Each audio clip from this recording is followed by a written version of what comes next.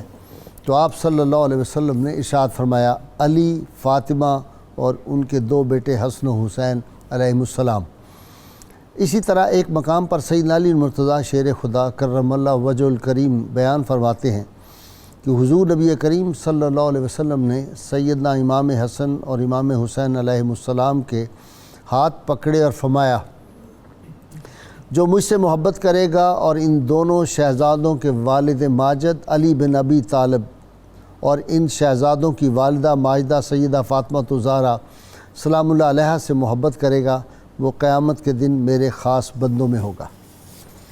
ناظرین کرام، قسام ازل نے ازل سے ہی 2 راستے بنا دیے تھے، ایک حق کا راستہ تھا اور ایک باطل کا راستہ تھا۔ اب خاندان نبوت صلی اللہ علیہ وسلم جو تھا، اس کا ہر فرد جو ہے وہ تو ہمیشہ حق کا راستہ اختیار کرے گا، اور حق کے راستے میں پھر جو قربانیاں ان کو دینی پڑیں گی اس کی بھی وہ کبھی پرواہ نہیں کرتے۔ کیوں؟ 3 برس شیب ابی طالب میں تاریخ نے اور جو چشم فلک ہے اس نے ایک منظر دیکھا تھا کہ راہ حق میں 3 برس تک شیب ابی طالب میں رسول اللہ صلی اللہ علیہ وسلم اور آپ کے جو صحابہ کرام تھے انہوں نے جن مشکلات میں وہ وقت گزارا، تاریخ نے یہ دیکھا کہ جناب سیدہ خدیجۃ الکبریٰ کی ایک معصوم بچی نے انگلی پکڑی ہوئی ہے اور وہ بھی شیب ابی طالب میں ہے۔ پھر یہ جو معصوم جان تھی عورتوں کی، جنت کی عورتوں کی سردار جو تھی، اسی کے پھر لختے جگر جو تھے، پھر تاریخ نے دیکھا کہ پھر ایک دفعہ شیب ابی طالب میں حق کے راستے میں اسی طرح سیدہ سکینہ نے انگلی پکڑی ہوئی ام رباب کی اور سیدنا امام علی مقام امام حسین کی، اور وہ بھی منظر حق کی خاطر تکالیف برداشت کرنے کا تاریخ نے یہ بھی دیکھا۔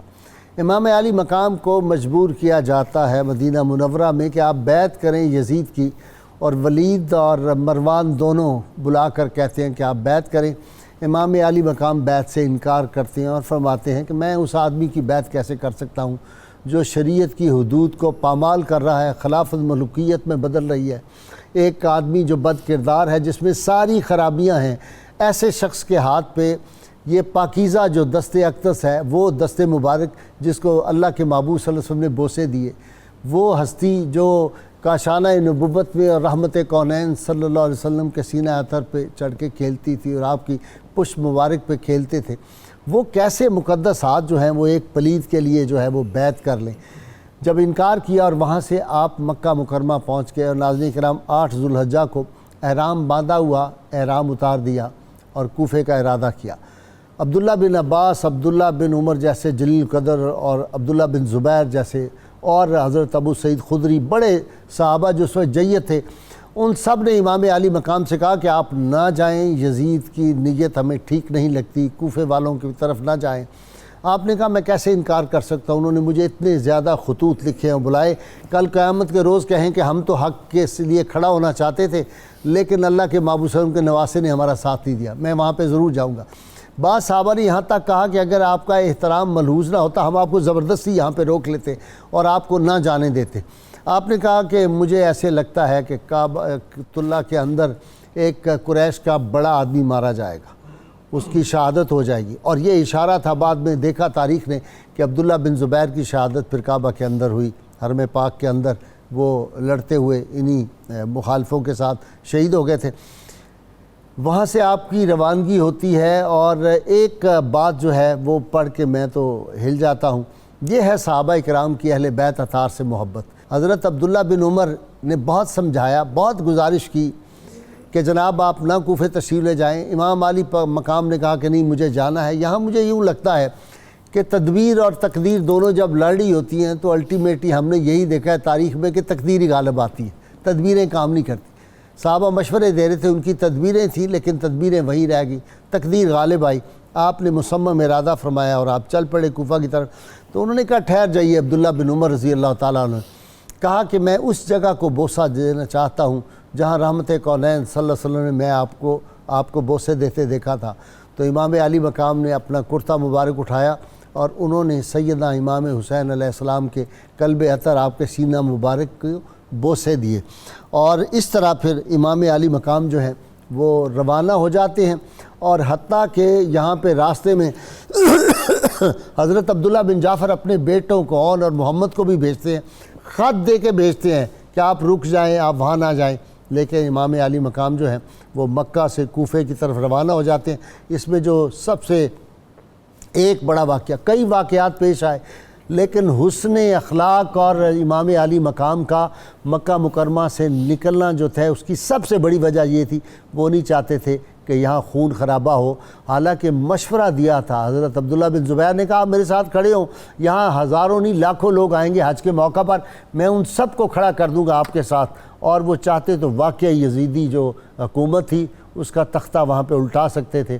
امام علی مقام نے کہا نہیں, یہ حدود حرم میں نہیں چاہتا کہ یہاں خون بہے, اس لیے آپ روانہ ہو گئے. آگے کیا ہوا اور کیسے پھر حر سے ملاقات ہوتی ہے, آپ کا حسن اخلاق وہ جو ہے اس کے کیا مناظر ہیں. اللهم صل على سيدنا ومولانا محمد وعلى سيدنا علي وسيدتنا فاطمة وسيدتنا زينب وسيدنا حسن وسيدنا حسين وعلى آله وصحبه وبارك وسلم. اللهم صل على سيدنا ومولانا محمد وعلى سيدنا علي وسيدتنا فاطمة وسيدتنا زينب وسيدنا حسن وسيدنا حسين وعلى آله وصحبه وبارك وسلم. میں ابتدا کر رہا ہوں پروفیسر ڈاکٹر معین نظامی صاحب. جی ڈاکٹر صاحب ایسے عجیب ہی تقدیر کا ہی معاملہ ہے. جی وہ حدیث بھی سامنے تھی, رسول اللہ صلی اللہ علیہ وسلم کی خبر پاک بھی سامنے تھی, ام سلمہ رضی اللہ تعالیٰ نے بتایا, وہ سارے خواب سامنے تھے. اس کے باوجود صحابہ تدبیریں بھی بتا رہے ہیں. جی تقدیر جو ہے وہ کوئی پیش نہیں جانے دیتی. اس میں کوئی شک و شبہ نہیں کہ تقدیر غالب ہے یقیناً. اور حضرت امام علی مقام جب مدینہ منورہ سے روانہ ہوئے ہیں تو آپ کو یقین ہے کہ آپ دوبارہ اپنے نانا کا روضہ نہیں دیکھ سکیں گے. اللہ. اور جب آپ حرم کعبہ سے روانہ ہو رہے ہیں اس کے تقدس کو ملحوظ رکھتے ہوئے کسی امکانی شورش کو اوائڈ کرنے کے لیے جب آپ وہاں سے نکلے ہیں تو آپ کو یقین تھا کہ آپ مکہ مکرمہ کو دوبارہ نہیں دیکھ پائیں گے. بھائی صاحب مجھے یہ عرض کرنا ہے کہ رسول اللہ صلی اللہ علیہ وآلہ وسلم کی حدیث صحیح ہے, آپ نے فرمایا ہے کہ میرے بعد ایک وقت ایسا آئے گا کہ حکومت اور امارت بنی امیہ کے احمق چھوکروں کے ہاتھ میں لگ جائے گی. صفحاء کا لفظ آپ نے فرمایا. واہ واہ. اور میں اپنے ممبر پہ بندروں کو ناچتے ہوئے دیکھ رہا ہوں. اچھا, سفیہ کہتے ہیں احمق کو اور جس کا عقل کام نہ کر رہا ہو. عجیب بات یہ ہے کہ بنو امیہ کے وہ سارے جو چھوکرے ہیں وہ امور سلطنت میں اور دنیا داری کے معاملات میں نہایت عاقل ہیں. ہاں, اور اللہ کے رسول انہیں سفیہ فرما رہے ہیں. آپ دیکھیے کہ رسول اللہ صلی اللہ علیہ وسلم کے داماد امیر المومنین علی کرم اللہ وجہ الکریم کا ایک قول ہے. آپ نے فرمایا اگر قرآن اور رسول اللہ کی شخصیت کو بیچ میں سے نکال دیا جائے تو جزیرت العرب جان لے گا کہ علی ابن ابی طالب سے بڑا سیاستدان کوئی نہیں ہے.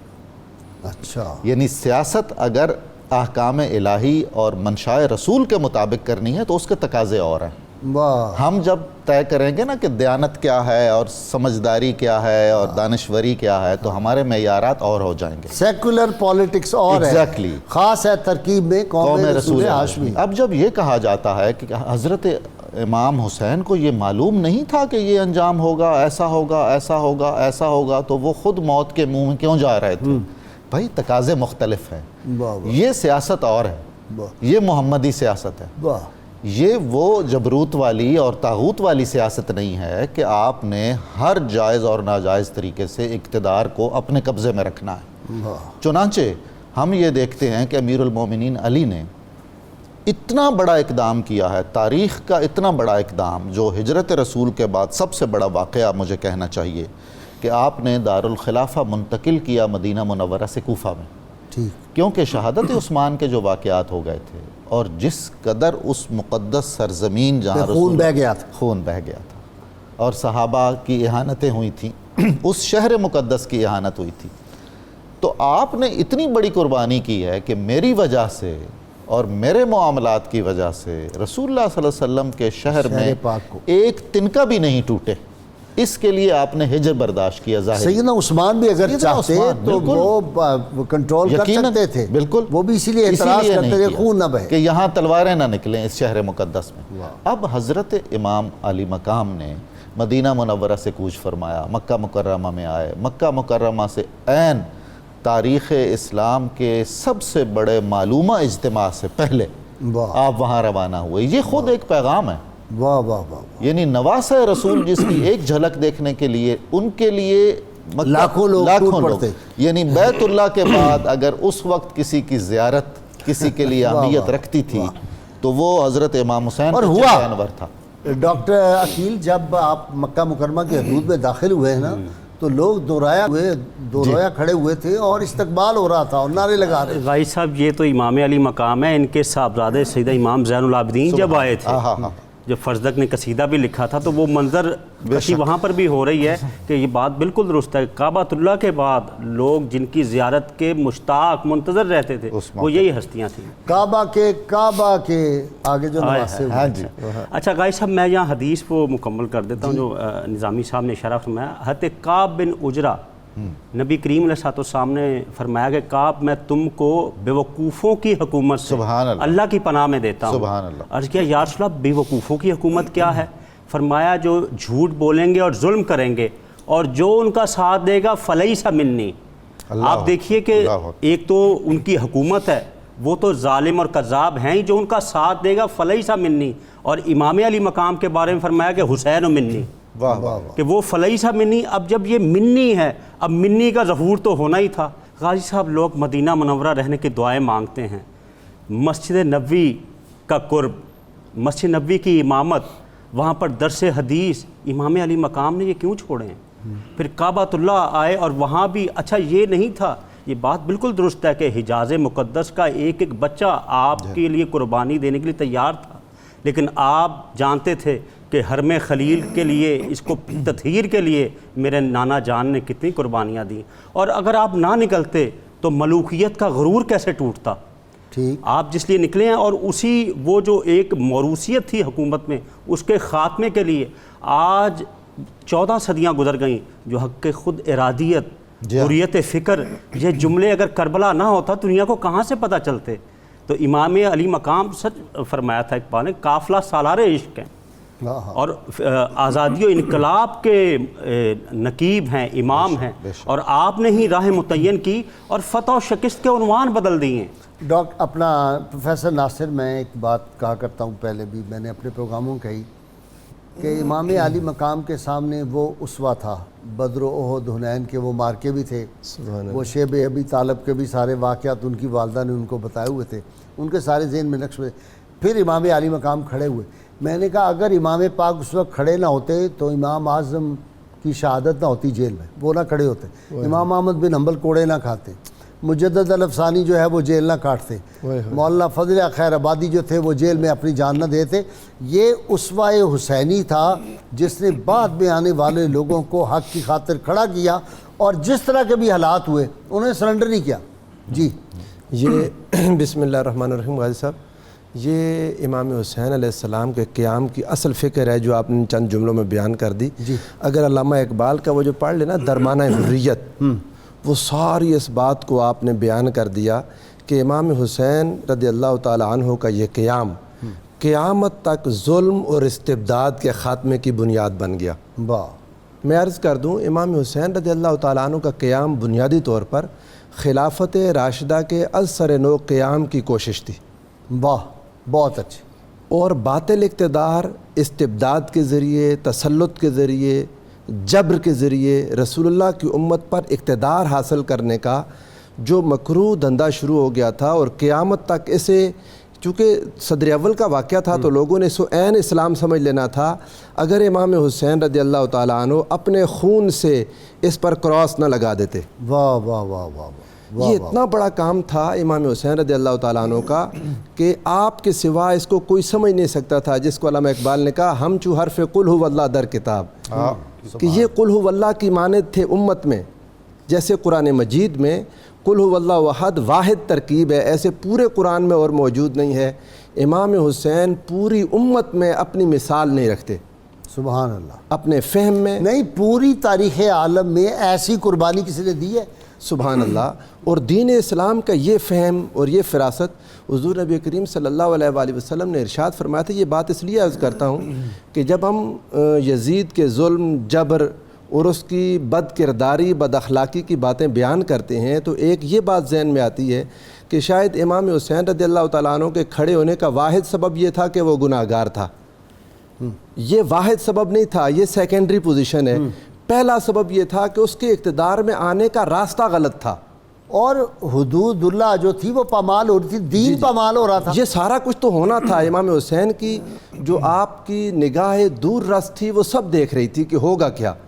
یہی وجہ تھی کہ سارے لوگ جو مشورہ دے رہے تھے، امام حسین سمجھتے تھے کہ ان کو ابھی وہ چیزیں نظر نہیں آ رہی جو میں دیکھ رہا ہوں۔ جب مروان نے، آپ نے اشارہ کیا اس طرف انٹرو میں بھی، مروان نے جب مسجد نبوی شریف میں اعلان کیا یزید کے خلیفہ بننے کا، بیعت کرو آگے، تو کیا کیا؟ حضرت عبد الرحمن بن ابوبکر پہلی آواز تھی، وہاں مسجد میں کھڑے ہو گئے۔ امام بخاری نے اس حدیث کو روایت کیا، آپ نے فرمایا یہ سنت خلفائے راشدین کی نہیں ہے، یہ کیسریت ہے، یہ ہرقلیت ہے، جس کا رواج اسلام میں دیا جا رہا ہے۔ اور پھر وہ پورا امام بخاری نے اختصار کے ساتھ بیان کیا، حافظ ابن حجر عسقلانی نے اس کی ساری تفصیل بیان کر دی اگر کوئی پڑھنا چاہے۔ پھر اس شخص نے آپ کو پکڑنا چاہا، وہ جا کے حضرت سیدہ عائشہ صدیقہ کے حجرے میں آپ نے پناہ لی۔ تو یہ وہ پہلی آواز تھی جو اس ظلم کے نظام کے خلاف اٹھی، اور امام حسین رضی اللہ تعالیٰ عنہ نے ہمیشہ کے لیے اس باطل کو واضح کرنے کے لیے اپنے معصوم بچے تک قربان کر دیا۔ اچھا جی، کارلائل نے لکھا کہ مجھے جو دنیا کے بہادر ہیں ان کے قصے جمع کرنے کا مجھے بڑا شوق تھا۔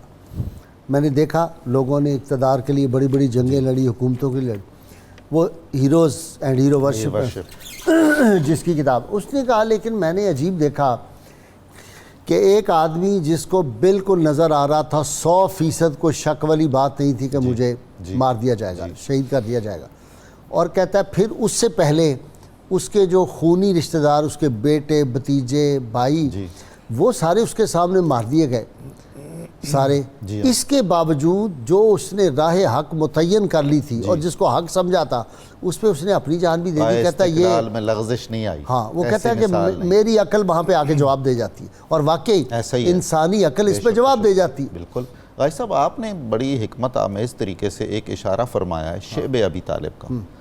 حضرت امام حسین نے اپنے اس سفر مکہ میں شعب ابی طالب ہی میں قیام کیا ہے۔ کیوں کیا؟ کس قدر معنویت ہے اس میں؟ واہ واہ واہ واہ، یعنی سبحان اللہ، اعلان رسالت کے بعد جو مکہ میں گھر نہیں تھے، مکہ میں گھر سارے ان کے غلام تھے، تھے، جو کیفیت پیدا ہو گئی تھی، اور رسول اللہ صلی اللہ علیہ وسلم اور قریش نے جس طرح شعب ابی طالب میں وقت گزارا، وہی کیفیت آن پڑی تھی اسلام پر۔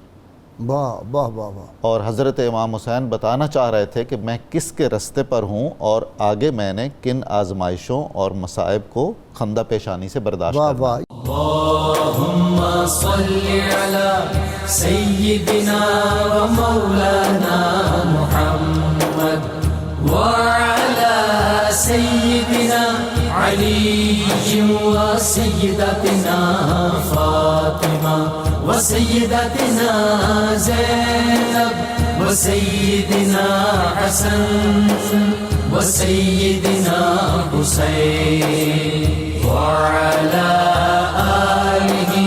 وصحبه وبارك وسلم. اللهم صل على سيدنا ومولانا محمد وعلى سيدنا علي وسيدتنا فاطمة وسيدتنا زينب وسيدنا حسن وسيدنا حسين وعلى آله وصحبه وبارك وسلم. آپ اپنی بات مکمل فرمائیں. جی بھائی صاحب میں وہی عرض کر رہا تھا. ایک بات جو بیان ہوئی ابھی سوال بھی کیا گیا کہ ولایت حضرت علی کی طرف وہ بڑا ضروری سے. سوال تھا میں بھول گیا. ایکچولی تو فیضان فاطمہ ہے جو جاری و ساری ہے, ٹھیک ہے, اور اس میں حضرت امام مجد الافسانی نے لکھی ہے یہ بات کہ مجھے کمالات حضرت علی میں کچھ فیضان فاطمہ کا بھی احساس ہوتا ہے. سبحان اللہ. اور میں سمجھتا ہوں کہ اگر حضرت فاطمہ والا رستہ اور وہ چینل نہ ہوتا تو حضرت علی کے وہ کمالات نہ ہوتے جو اب ہیں. لا ریب. دوسری بات غازی صاحب یہ ہے کہ ابھی حال ہی میں کچھ کتابیں میری نظر سے گزری ہیں. حضرت مخدوم جہانیہ جہاں گشت نے رحمۃ اللہ علیہ نے جن جن مشائخ سے انہیں خلافتیں حاصل تھیں وہ اپنے شجر سارے اہتمام سے لکھے ہیں. ٹھیک. ان میں بہت دلچسپ چیزیں سامنے آئی ہیں. حضرت ابو درداء سے بھی ایک سلسلہ چلتا ہوا حضرت جہانیہ جہاں گشت تک پہنچا ہے. اچھا. حضرت ابو ذر غفاری سے ایک سلسلہ چلتا ہوا حضرت جہانیہ جہاں گشت تک پہنچتا. اس کا مطلب یہ ہوا کہ خلفائے راشدین کے علاوہ بھی کچھ صحابہ کرام سے سلاسل طریقت چلتے ہوئے آئے تھے اور پھر کسی نہ کسی وجہ سے وہ معدوم ہو گئے. وہ جو معدوم ہو گئے دیگر سلاسل, اس میں بھی ایک نقطے کی بات یہ نکلتی ہے کہ رسول اللہ صلی اللہ علیہ وسلم نے فرمایا تھا جب آپ کو ابتر کہا گیا تھا تو آیت اتری تھی انا اعطیناک الکوثر. یہ وہ نسب ہے جو قیامت تک قائم اور برقرار رہے گا. اور چونکہ حضرت علی سے چلنے والے جتنے سلاسل طریقت ہیں 4 میں سے 3 تو حضرت علی سے, جی, اور ایک سیدنا صدیق اکبر سے. اچھا ایک اور بھی ہے سلسلہ, اس کو ہم بھول جاتے ہیں, وہ سیدنا اویس کرنی. جی حضرت تابعین میں سے خیر التابعین سے بھی ایک سلسلہ چلا, بہت مضبوطی سے قائم ہے نا, ہم اس کو گنتے ہی نہیں عام حالات میں. اللہ کا معاملہ ہے اور ایمان کا معاملہ ہے, تو اگر ہم عقل اور منطق اور دنیاوی تجزیات کی روشنی میں ان کو پرکھیں گے تو یقیناً ہم ٹھوکر کھائیں گے. ٹھیک. ہم دنیاوی جو پیمانے ہیں وہ دنیاوی امور کے لیے ہیں. جو معاملہ اللہ اور مصطفیٰ صلی اللہ علیہ وسلم کے معاملات ہیں اس میں تو دل ہے اور اس کی میزان الگ ہے, اس کی منطق الگ ہے, وہ لاجک ہی اور ہے, وہ لاجک, وہ دنیا اور, وہ جہان اور ہے, وہ جہان اور ہے. جہان وفا میں پہلے جاؤ تو پھر تمہیں سمجھ آئے. جی بھائی صاحب مولانا روم یاد آ گئے, نظامی صاحب کا سبجیکٹ بھی. آپ فرماتے ہیں کہ پتھر تولنے والے پیمانے اور ہوتے ہیں اور ہیرے جواہرات تولنے والے پیمانے اور ہوتے ہیں. تو دنیاوی معاملات کو, مادی معاملات کو تولنا یہ پتھر کو تولنے کے مترادف ہے. اور اہل حق, اہل ایمان اور اہل عشق, ان کے معاملات کو خاص تناظر میں جا کر دیکھا جائے گا. اور امام علی مقام علیہ السلام آپ دیکھیے, آپ نے بتا دیا دنیا کو کہ عظیم گھرانے میں پیدا ہونا بڑی عظمت کی بات ہے, لیکن نسبتوں کی لاج رکھنا یہ اس سے بھی بڑا کمال ہے. اور تقدس کی غازی صاحب کون سی جہت ہے جو سیدنا حسین سے نہیں جڑی ہوئی, لیکن آپ نے اپنی ذات کا ایک نیا تعارف دنیا سے کو کروا دیا کہ ایسی فتح, ایسا منظر. دین سے محبت, وابستگی, شیفتگی اور دین کی خاطر قربانی کوئی اس کی مثال نہیں. ایک اور بات دیکھیے, مکہ مکرمہ اور مدینہ منورہ میں آپ چاہتے تو آپ کے جو آوان و انصار تھے حکومت قائم ہو جاتی, لیکن دنیا یہ کہتی کہ امام علی مقام کا مقصد حصول اقتدار تھا, جبکہ اقتدار کی ہوس کرنا یہ تطہیر کے منافی بات ہے, جبکہ آپ کی تو تطہیر ہو چکی تھی. اور اگلی بات دیکھیے کہ اگر آپ چاہتے تو جو اس وقت اقتدار میں تھا وہ آپ کو اقتدار میں شریک بھی کر لیتا کہ مجھے اتنی بڑی شخصیت جہاں کی چاہتے. اور آپ دیکھیں مکہ مکرمہ سے کوفہ 22 دنوں میں پہنچے, مختلف مقامات پر قیام کرتے ہوئے, لیکچر دیتے ہوئے, خطبات دیتے ہوئے, واعظ و نصیحت کرتے ہوئے گئے اور بتاتے گئے کہ سیاست محمدی کیا ہے اور سیاست فرعونی کیا ہے. حضور نبی کریم صلی اللہ علیہ وآلہ وسلم کی حیات طیبہ اسوہ حسنہ ہے امت کے لیے, پوری کائنات کے لیے, پوری کائنات بالکل ایسے ہی ہے, اور یہ کائناتی اسوہ ہے. لقد کان لکم فی رسول اللہ اسوۃ حسنہ. حضور علیہ السلام کی جو جنگیں ہوئیں وہ کفار اور مشرکین سے ہوئیں، لیکن منافقوں سے کھلی جنگ نہیں ہوئی تھی۔ ٹھیک، حضور کی یہ آئی جنگ نہیں مقابلے میں تو نہیں آئے، وہ چھپے رہے۔ حضور کی یہ جنگ امام حسین نے لڑی یزید کے ساتھ، ٹھیک، اسوہ کاملہ بنا۔ یہ یزید اندر سے چھپا ہوا شخص تھا جس نے اسلام کا لبادہ اڑا ہوا تھا، نمازیں بھی پڑھ رہا تھا، روزے بھی رکھ رہا تھا بظاہر، اور اسلام کی جڑیں کاٹنے کے لیے، اور کہتا تھا کہ میں نے بدر کا اس سے بدلہ یہ بھی لیا۔ پتہ چلا کہ اپنے بچوں کی تربیت جو ہے وہ بھی آپ نے صحیح نیک لوگوں ماحول میں سے کرانی کروانی ہے۔ چاہیے۔ ایسے نہیں قدرت نے حلیمہ سعدیہ کو چن لیا۔ سبحان اللہ، سبحان اللہ، کیا بات ہے۔ حضور سرورت عالم صلی اللہ علیہ وآلہ وسلم نے ارشاد فرمایا تھا، من رآ منکم منکرا فلیغیرہ بیدہ ومن لم یستطع فبلسانہ ومن لم یستطع فبقلبہ وذلک اضعف الایمان۔ جو برائی کو دیکھے اسے ہاتھ سے روکے، ہاتھ سے نہ روک سکے تو زبان سے، زبان سے نہ روک سکے تو دل سے برا جانے۔ اس برائی کو ہاتھ سے روکنا، چونکہ وہ حکومت میں آ گیا تھا، اور حضور علیہ السلام نے ارشاد فرمایا تھا، افضل جہاد کلمۃ حق عند سلطان جائر۔ ہائے ہائے ہائے، ظالم حکمران کے سامنے کلمہ حق کہنا سب سے مشکل کام ہے۔ فوجیں لے کر آمنے سامنے کھڑا ہونا اتنا مشکل عمل نہیں ہے جتنا مشکل عمل ایک ایسا شخص جس کے پاس اقتدار، جس کے پاس طاقت، قوت، وہ آپ کے ساتھ ہر طرح کا عمل کر سکتا ہے۔ حضور نبی کریم صلی اللہ علیہ وآلہ وسلم نے جہاں پر حضرت امیر حمزہ رضی اللہ تعالیٰ عنہ کو کہا نا کہ سید الشہداء ہیں، وہاں ایک جملہ بولا، حدیث پوری ایسی ہوتی ہے، فرمایا سید الشہداء حمزہ، حمزہ سید الشہداء ہیں، وَرَجُلٌ مَنْ قَامَ عِنْدَ سُلْطَانٍ جَائِرٍ، بے شک، اور وہ شخص سید الشہداء ہوگا جو ظالم حکمران کے سامنے کھڑا ہوگا، فَأَمَرَهُ وَنَهَاهُ فَقُتِلَ، اس کو امر حق کرے گا اور باطل اور منکر سے روکے گا اور قتل ہو جائے گا، فرمایا وہ بھی سید الشہداء ہے۔ امام حسین علیہ السلام کو جب ہم سید الشہداء کہتے ہیں تو حضور علیہ السلام کی اس حدیث کی روشنی میں کہتے ہیں کہ آپ نے اس باطل شخص کے سامنے کلمہ حق کہا، اگر نہ بولتے تو قیامت تک لوگوں نے یہ بات کہنی تھی کہ حکمران کے سامنے نہیں بولنا چاہیے، خاموش ہو جاؤ، فلاں ہو جاؤ۔ امام حسین نے ہمیشہ ظلم کے سامنے جان قربان کرنے کا ایک راستہ دے دیا۔ ہم نے تو رمز قرآن از حسین آموختیم، ہم کسی کو نہیں جانتے، رسول اللہ کا قرآن ہم نے امام حسین سے سیکھا ہے۔ اچھا جی ڈاکٹر صاحب، شہادت ہے مطلوب و مقصود مومن، نہ مال غنیمت نہ کشور کشائی، اور دو عالم سے کرتی ہے بیگانہ دل کو، عجب چیز ہے لذت آشنائی۔ یہ جو حق کا آشنائی ہے یہ امام حسین سے بڑھ کے کس کے پاس ہوگی؟ کوئی شک شبہ نہیں ہے۔ عام مومن جو ہے جس کو جھلک نظر آ جاتی ہے وہ شہادت مطلوب و مقصود اس کی بن جاتی ہے۔ احد اور بدر کی مثالیں ہمارے سامنے ہیں۔ غازی صاحب، رسول اللہ صلی اللہ علیہ وآلہ وسلم نے اپنے کچھ سجدے طویل فرمائے تھے جب آپ کے اوپر حضرت حسین اپنے بچپن میں آ گئے تھے۔ یہ لاج تھی اس آخری سجدے کی جو سرزمین کربلا پہ ہونا تھا، واہ واہ واہ واہ واہ، اور جس نے قیامت تک کے لیے حق اور باطل میں ایک خط امتیاز کھینچ دینا تھا۔ حضرت امیر المومنین علی اور آپ کی اولاد خصوصاً حضرت شاہ عبدالعزیز محدث دہلوی نے لکھا ہے کہ حضرت حسن اور حضرت حسین کے توسط سے کمالات نبوی کا یہ ضمیمہ ہے۔ ٹھیک، کچھ چیزیں جو ظاہراً مصلحت الہی کے پیش شہادت سری اور جہری، کیا خوبصورت، کیا بات ہے حضور، یہ دانشور ہے، یہ دانشور ہے۔ واہ واہ۔ تو اسی طرح جو حضرت نے فرمایا کہ منافقین سے براہ راست جنگ رسول اللہ صلی اللہ علیہ وسلم کی ظاہری حیات طیبہ میں نہیں ہوئی تھی، تو وہ بھی انہی شہزادگان کے توسط سے آپ کے معجزات میں داخل ہوئی اور آپ کے فضائل میں داخل ہوئی۔ بہت اہم بات ہے کہ اگر کسی نے چڑھائی کرنی ہے اور بغاوت کرنی ہے تو وہ حضرت نے فرمایا عقیل صاحب نے کہ وہ کیا مکہ مکرمہ سے کوفے تک 22 دن لے گا، وہاں قیام کرے گا اور وہاں وہ خطبات دے گا۔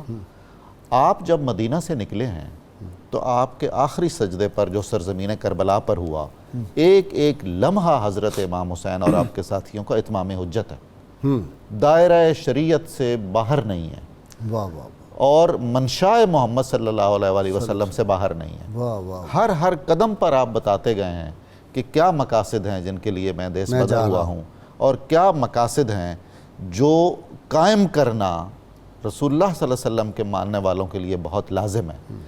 آپ نے تو آخری لمحات میں بھی، آخری بالکل آخری سانسوں میں بھی فرمایا میں فلاں ہوں اور ابن فلاں ہوں اور رسول اللہ صلی اللہ علیہ وسلم کا نواسا ہوں، کیا پہچانتے ہو؟ آپ اندازہ کر لیجئے کہ اگر اسی بات کو دیکھا جائے تو 40 سے زائد بار میدان کربلا میں حضرت امام حسین نے اس بات کو دہرایا. یہ دہرانا آپ کوئی بھیک نہیں مانگ رہے تھے اپنی جان کی یا اپنی اولاد کی جان کی, یہ گواہ بنایا جا رہا تھا خدا کو اور کائنات کے ذرے ذرے کو. اللہم صلی علی سیدنا و مولانا محمد وعلی سیدنا علی و سیدتنا فاطمہ و سیدتنا زینب و سیدنا حسن و سیدنا حسین وعلى آله وصحبه وبارك وسلم. اللهم صل على سيدنا ومولانا محمد وعلى سيدنا علي وسيدتنا فاطمة وسيدتنا زينب وسيدنا حسن وسيدنا حسين وعلى آله وصحبه وبارك وسلم. کتاب الشفا سے وقت ہو گیا جی. یہ تکبیرات تشریق ہیں. یہ 9 ذوالحجہ کی فجر سے لے کر 13 ذوالحجہ کی عصر تک ہر فرض نماز کے بعد ایک بار کم از کم تکبیر تشریق پڑھنا واجب ہے. رحمت کونین صلی اللہ علیہ وسلم اور آپ کے صحابہ کرام کا معمول مبارک تھا کہ وہ یہی پڑھتے تھے, اللہ اکبر لا الہ الا اللہ واللہ اکبر وللہ الحمد. بلکہ میں تو کہوں گا کہ آج سے ہی یہ آپ شروع کر دیں. سیدنا امام علی مقام فرماتے ہیں جو شخص کسی مومن کے کرب و غم کو دور کرے اللہ تعالیٰ اس کے دنیا و آخرت کے غم و اندوہ کو دور کرے گا. جی قاسم حسان.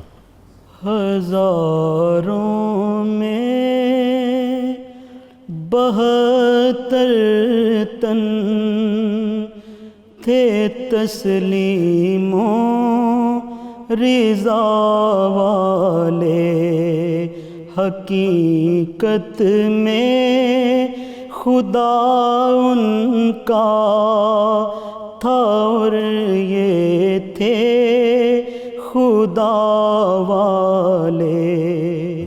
کسی نے جب وطن پوچھا تو یوں حضرت نے فرمایا, کسی نے جب وطن پوچھا تو یوں حضرت نے فرمایا, مدینے والے کہلاتے تھے اب ہیں کربلا والے, مدینے والے کہلاتے تھے اب ہیں کربلا والے. حسین ابن علی کی کیا مدد کر سکتا تھا کوئی, حسین ابن علی کی کیا مدد کر سکتا تھا کوئی, یہ خود مشکل کشا تھے اور تھے مشکل کشا والے. ہزاروں میں 72 تن تھے تسلیم و رضا والے. مولا علی کا پیارا کربل کو جا رہا ہے, مولا کا پیارا کربل کو جا رہا ہے نور نظر نبی کا طیبہ سے جا رہا ہے نور نظر نبی کا لے لو سلام آخر رخ سے مجھے دو نانا اسلام کو بچانے شبیر جا رہا ہے مولا علی کا پیارا لیتے تھے جس گلے پر بوسے نبی محمد اس ہی گلے پہ دشمن خنجر چلا رہا ہے اس ہی گلے پہ خنجر اس ہی گلے پہ دشمن خنجر چلا رہا ہے مولا علی کا پیارا رو کر پکار نانا چھٹتا ہے یہ مدینہ